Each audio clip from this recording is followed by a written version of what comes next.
Praise the lord. ప్రభువైన యేసు నామములో అందరికీ వందనములు. యేసయ్య మాటను ఈ కార్యక్రమాన్ని వీక్షించడానికి ప్రేమతో నేను మిమ్మను ఆహ్వానిస్తున్నాను.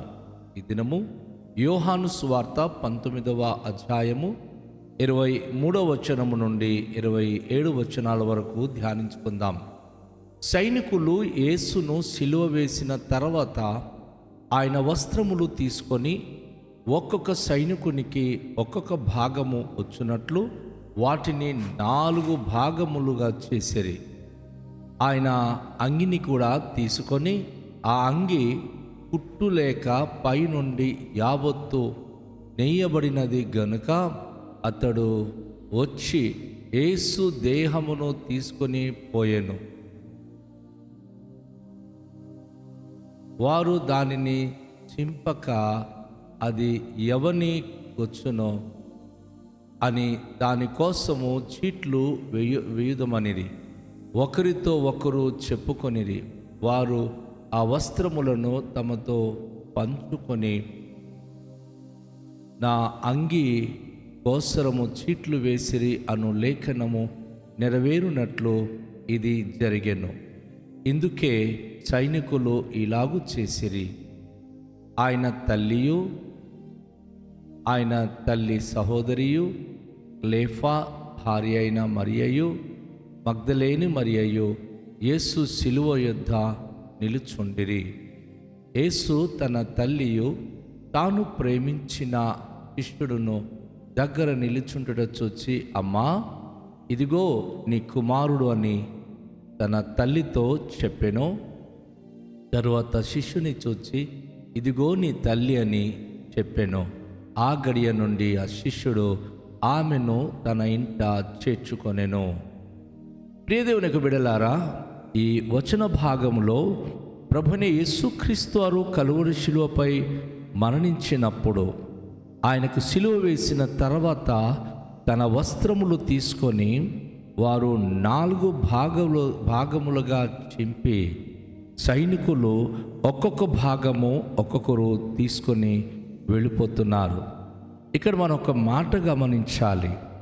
ఆయన రకరకాల దోషములు మోపబడిన వాడని, ఆయనకు సిలువ మ్రానుపై భయంకరంగా మేకులతో దిగగొట్టి చంపివేసిన తర్వాత ఆయన వస్త్రములు వారు తీసుకొని వెళ్ళడానికి కారణమేమిటి?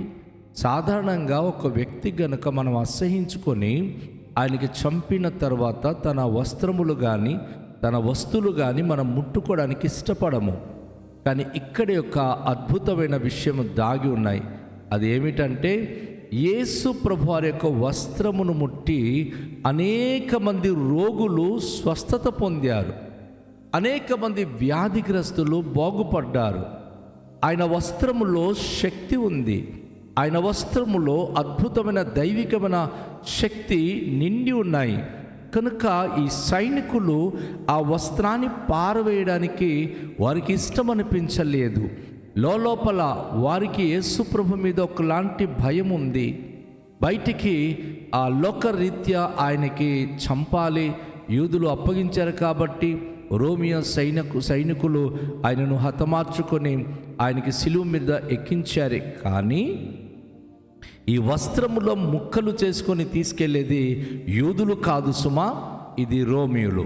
అందుకే ఈరోజు ప్రపంచములో రోమియులు దేవుని చేత సంరక్షించబడ్డారు. ఈ వస్త్రములు ముక్కలు చేసి పంచుకున్న సైనికులు రోమియులు యేసు ప్రభు వారి వస్త్రాన్ని తీసుకెళ్ళి తమ గృహంలో వారు ఉంచినందుకు ఈరోజు రోమ సామ్రాజ్యం అంతా కూడా ప్రభు అయిన యేసుక్రీస్తు ద్వారా రక్షించబడి పరిశుద్ధ జనాంగంగా మార్చబడి ఉన్నారు. ఆ వస్త్రములు వారు తీసుకొని వెళ్ళి తను వేసుకున్నటువంటి అంగి కుట్టు లేక పైనుండి యావత్తు నెయ్యబడినది కనుక వారు అక్కడ ఏం చేస్తూ ఉన్నారంటే ఆ దేహానికి సిలువ మీద వేసి ఆ అంగి సిలువ మీద వేయలేదు, కానీ అంగి తీసివేసి సామాన్యమైన దుస్తులతోనే యేసుప్రభును సిలువలో వారు బలి చేశారు. ఆ అంగి కోసం వారు చీట్లు వేస్తున్నారు. ఎవరికి వస్తే వారు ఆ అంగిని తీసుకొని వెళ్ళాలని చెప్పి వారిలో వారు చీట్లు వేసుకుంటున్నారు. ఎందుకంటే దావీదు మహాభక్తుడు నా వస్త్రము కొరకు వారు చీట్లు వేసుకున్నారు అనే ఒక మాట తన కీర్తన గ్రంథంలో రాస్తాడు. కనుక దావీదు చెప్పినట్లుగా యేసు ప్రభు వారి యొక్క వస్త్రము కొరకు వారు చీట్లు వేసుకుంటున్నారు. ఎవరి పేరు మీద చీటు వచ్చునో వారికి యేసు ప్రభు వేసుకున్న అంగి వారు తీసుకుని వెళ్ళడానికి వారికి మరి అధికారము కలుగుతుంది. కనుక ఇక్కడ గమనించాలి, దేవుడు తన స్వకీయులైనటువంటి యూదులకు ప్రేమించి యేసును పంపించిన యేసు మాకొద్దు అని చంపివేసి ఆయనను చాలా అసహ్యంగా అవమానపరిచారు.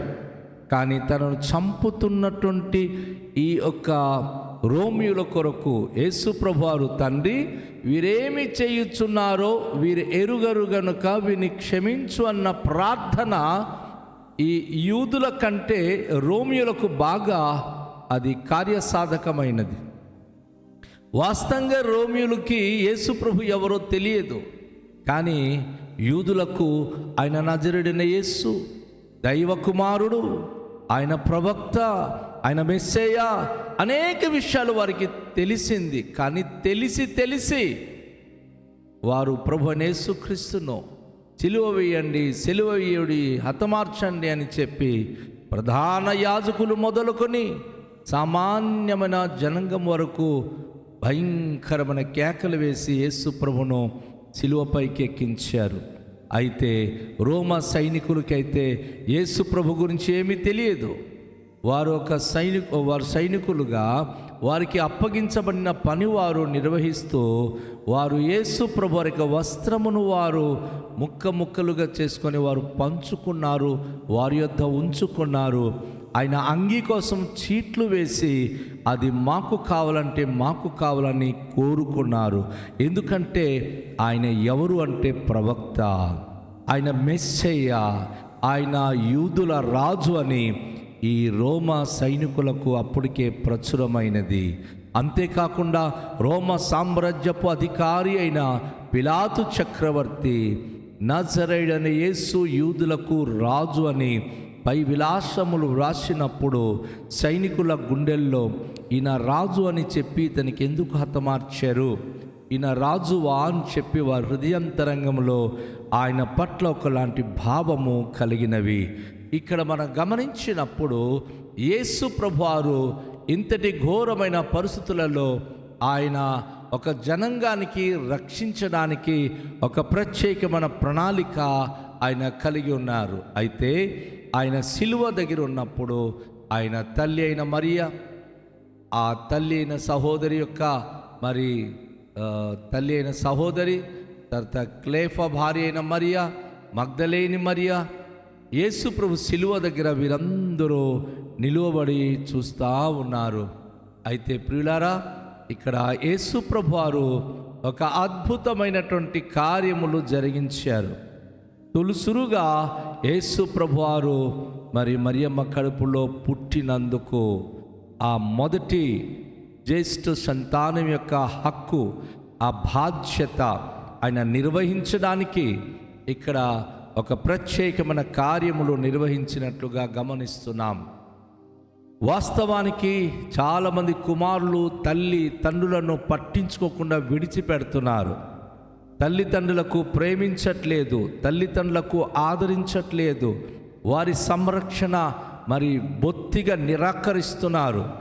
చాలా ఘోరంగా తల్లిదండ్రులను విమర్శిస్తున్నారు. కానీ యేసు ప్రభువారు తొలుసురు కుమారుడుగా పుట్టినందుకు తర్వాత తనకు యాకోబు, యూదా, ఇంకా అనేక మంది కుమార్తెలు పుట్టారు. కానీ వారందరికీ లేని బాధ్యత యేసు ప్రభువారు కలువరి శిలువలో ఉండి తన తల్లి బాధ్యత ఆయన తీసుకుంటున్నాడు.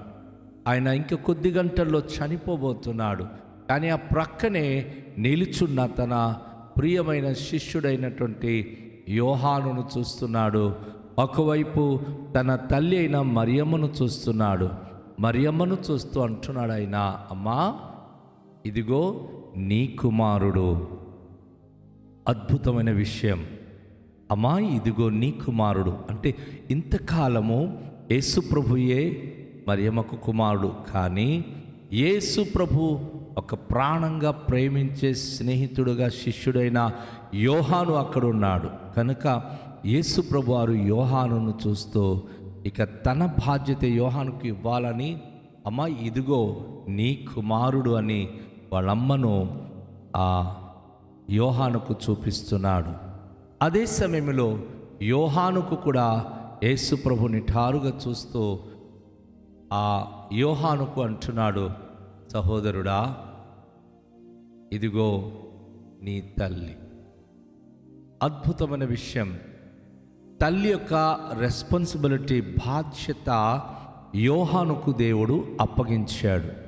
వాస్తవంగా పరిశుద్ధ గ్రంథములో శిష్యులందరూ కూడాను కొంచెం అకాలంగా మరణించారు, కానీ యోహాను భక్తుడు మాత్రం 100 ఏళ్ళు ఆ కాలంలో ఆయన సజీవంగా జీవించాడు.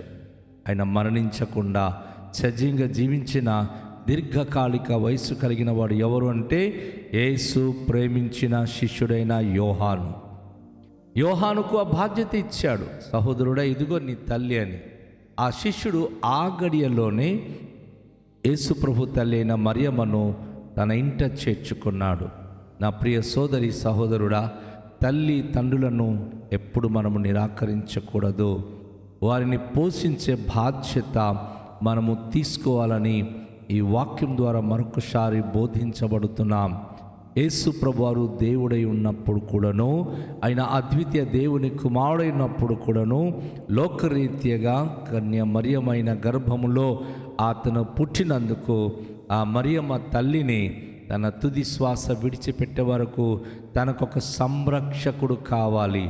ఎందుకంటే అప్పటికి యోసేపు చనిపోయి ఉండొచ్చు కనుక ఇప్పుడు ఆ మరియమ్మ తల్లి వృద్ధురాలు తనకు ఆదరించే ఆదరణకర్త సహాయకుడు కావాలి కనుక యోహానుకు ఆయన అప్పగిస్తూ వారి తల్లి బిడ్డల బంధాన్ని స్థిరపరిచి ఆయన దేవుని చెందులో అద్భుతమైనటువంటి ఆ బాంధవ్యాన్ని స్థిరపరిచాడు. ప్రతి కుమారులు ప్రతి కుమార్తెలు మీ తల్లిదండ్రులను సన్మానించండి, అది 10 ఆజ్ఞల్లో ప్రభు ఇచ్చిన ఆజ్ఞ అయినప్పటికీ యేసు ప్రభు తన జీవితం ద్వారా తన తల్లిని ఏ రీతిగా సన్మానించాడో శిలువపైన అది కనుపరిచాడు. కనుక ప్రతి ఒక్కరూ మనం ప్రార్థనాపూర్వకంగా ఈ అనుభూతి కలిగి ఉండడానికి కోరుకుందాం. దయగల తండ్రి మీకు వందనాలు.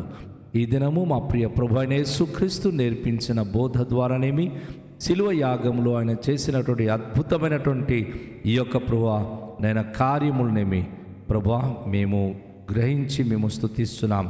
ప్రతి పిల్లలు తమ తల్లిదండ్రులను సన్మానించి గౌరవించేలాగున కృపనివ్వండి ప్రభువా. మీ మహిమ కొరకే ప్రభు అయిన యేసుక్రీస్తును అంగీకరించి ప్రభువా పరిపూర్ణ భక్తి విశ్వాసంతో జీవించే రోమియోలు ఏ రీతిగా అయితే ప్రభువా మీ యందు విశ్వాసం ఉంచి ఈరోజు ప్రపంచంలో రోమ సామ్రాజ్యము క్రైస్తవ సామ్రాజ్యంగా పేరుగాంచిందో, ఈరోజు మేము నమ్మిన ప్రతి కుటుంబము జనాంగము మీ ప్రియ ప్రజలుగా మార్చబడానికి అటు భాగ్యమును అటు కృపను అనుగ్రహించుమని మహిమ ఘనత ప్రభావములు మీకే చెల్లిస్తూ యేసు నామములో ప్రార్థిస్తున్నాము తండ్రి, ఆమేన్.